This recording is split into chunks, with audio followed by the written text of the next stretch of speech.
چواردەی چوار لووتکەی هێرشی ئەنفال بوو. لەو ڕۆژەدا بەپێی خەمڵانی کۆمیتەی بەرگریکردن لە مافی قوربانیانی ئەنفال نزیکەی 20,000 لە ژن و پیا و پیر و مناڵ ئەنفال کران.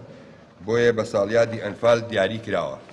سبەی ساڵیادی ئەو مەرگەساتەیە هەرچەندە هەموو ئامادەکاریێکمان کردبوو، بەڵام بەهۆی ئەو بارودۆخە نەخوازراوەی ناوچەکەی گرتوۆتەوە ناتوانین یادێکی فراوان و شایستە بە قوربانیان بکەینەوە. بەڵام ئێمە بۆ سبەی ئامادەکاریمان کردووە بۆ پێشوازی لە میوانە بەڕێزەکان.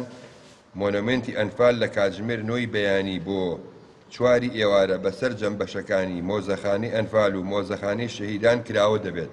هەمووان لە هەر شوێنێکی کوردستانەوە دەتوانن بەشدار بن و چەپکە گوڵی خۆیان لەسەر مەزاری ئەنفالکراوان دابنێن. دیارە لە ساڵانی ڕابردوودا لەم کاتەیە ئێمە کار و چالاکیەکانی ساڵیادی ئەنفالمان ڕائگەیان کە خۆی لە هەفتە چالاکیە ئەبینەوە.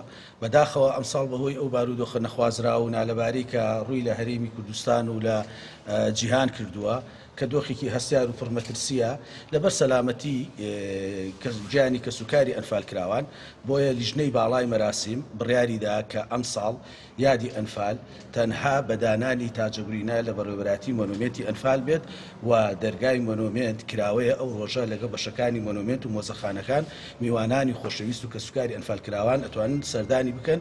دیارە ئەم بڕیارەی ئەم ساڵ لە سۆنگەی بەرپرسیارەتی و هەستکردنمان بە بەرپرسیارەتی بۆ گیانی کەسوکاری ئەنفال کراوان و کوردستانیانی خۆشەویست